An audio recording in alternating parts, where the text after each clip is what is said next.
हरे कृष्णा दोस्तों, जैसे कि हम सभी जानते हैं कि भगवान विष्णु के 8वें अवतार भगवान श्री कृष्ण थे और उन्होंने इस अवतार में बहुत ही ज़्यादा लीलाएं की थी, इसलिए उन्हें लीलाधर के रूप में जाना जाता है। दोस्तों, जैसा कि हम सभी जानते हैं, भगवान श्री कृष्ण बहुत ही ज़्यादा नटखट थे। वे गोपियों के घर से माखन चुराया करते थे और श्री कृष्ण गोपियों के वस्त्र तक चुराया करते थे। लेकिन बहुत से लोग आज भगवान श्री कृष्ण के इस लीला को उचित नहीं मानते और उन पर प्रश्न चिन्ह लगाते रहते हैं और उन्हें गलत बताया जाता है। दोस्तों, भगवान श्री कृष्ण की इस लीला पर आज भी बहुत विवाद चलते रहते हैं और दोस्तों, भगवान श्री कृष्ण को गलत बताने का हर संभव प्रयास किया जाता है। क्यों किया जाता है ये प्रयास? क्या है ये लीला और ये लीला करने के पीछे भगवान श्री कृष्ण का क्या था रहस्य? आज के इस वीडियो में हम जानेंगे। दोस्तों, भगवान श्री कृष्ण ने नदी में नहाते हुए गोपियों के वस्त्र चुराए। ये भगवान श्री कृष्ण की नटखटता नहीं बल्कि एक लीला थी। दोस्तों, इस लीला के पीछे का उद्देश्य यह था कि भगवान श्री कृष्ण गोपियों को एक सीख सिखाना चाहते थे और यह सीख केवल गोपियों के लिए नहीं बल्कि आज के समाज की सभी स्त्रियों के लिए भी है। दोस्तों, इसका वर्णन हमें कई पुराणों में मिलता है। पद्म पुराण में वर्णित कथा के अनुसार एक दिन की बात है, जब गोपियाँ स्नान करने के लिए तालाब में उतरती हैं, तब भगवान श्री कृष्ण पेड़ पर बैठकर ये दृश्य आराम से देख रहे होते हैं।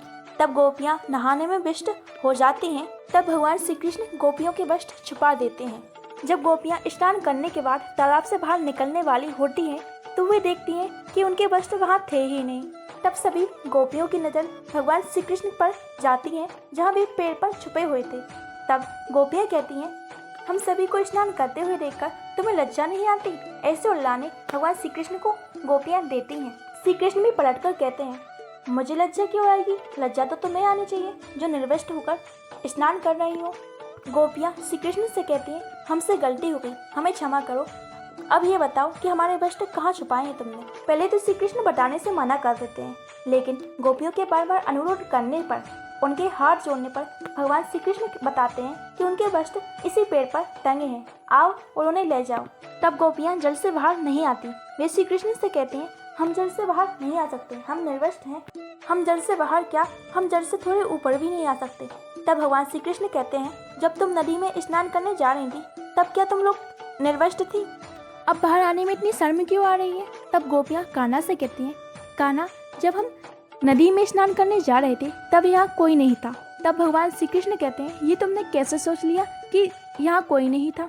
क्योंकि मैं तो हर जगह हर कण में मौजूद होता हूँ और आसमान में उड़ने वाले पक्षियों ने भी तुम्हें निर्वस्त्र देखा है। यहाँ के सभी जीवों ने तुम्हें निर्वस्त्र देखा है और पानी के अंदर रहने वाले सभी जीवों ने तुम्हें निर्वस्त्र देखा है और जल के अरिष्टदाता देव जो एक पुरुष है, समुद्र देव ने भी तुम्हें निर्वस्त्र देखा है। यहाँ तक कि तुम्हारे पूर्वजों ने भी तुम्हें निर्वस्त्र देखा है, क्योंकि पुराणों के अनुसार जब कोई व्यक्ति स्नान कर रहा होता है तब वहाँ सभी पूर्वज मौजूद होते हैं और वे कपड़ों से गिरने वाले जल को ग्रहण करते हैं, जिनसे उन्हें तृप्ति मिलती है। अगर कोई व्यक्ति निर्वस्त्र होकर स्नान करता है तो उसके पूर्वज नाराज होने लगते हैं, जिससे उस मनुष्य की सुख समृद्धि नष्ट होने लगती है, उसके जीवन में संकट और परेशानियां आने लगती हैं। इसके साथ ही यहाँ बहने वाली वायुओं ने भी तुम्हें निर्वस्त्र देखा है।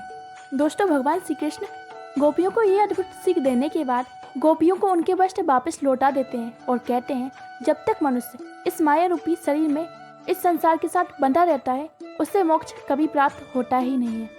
जब तक कोई व्यक्ति माया के बस में है तब तक व्यक्ति वैकुंठ में कदम नहीं रख सकता। गोपियों, यही सीख सिखाने के लिए मैंने तुम्हारे साथ यह लीला की। वापस से गोपियों अपने वस्त्र ले जाओ। दोस्तों, भगवान श्री कृष्ण आगे कहते हैं, इस बात में कोई संदेह ही नहीं है कि आप सभी गोपी मुझ में ही समर्पित हो, लेकिन तुम्हारे ये वस्त्र माया के प्रतीक हैं। तुम्हारे ये वस्त्र तुम्हारे और परमात्मा के बीच एक ऐसी बाधा पैदा कर रहे हैं कि तुम सभी ये जानते हुए भी कि ईश्वर के आगे सभी निर्वस्त्र हैं, फिर भी तुम जल से बाहर निकल नहीं पा रही हो। जबकि ईश्वर के करीब जाने के लिए माया तो क्या, स्त्री पुरुष के बंधनों से भी मुक्त होना पड़ता है।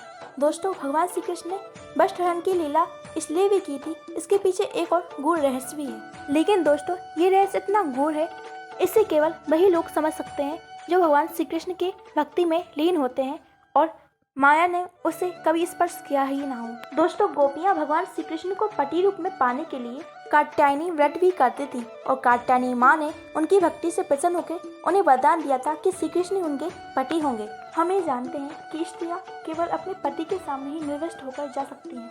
दोस्तों, भगवान श्री कृष्ण ने इस लीला के जरिए गोपियों को यह संदेश भी दे दिया कि भगवान श्री कृष्ण ही अब उनके पति हैं। उनका कात्यायनी व्रत सफल हुआ।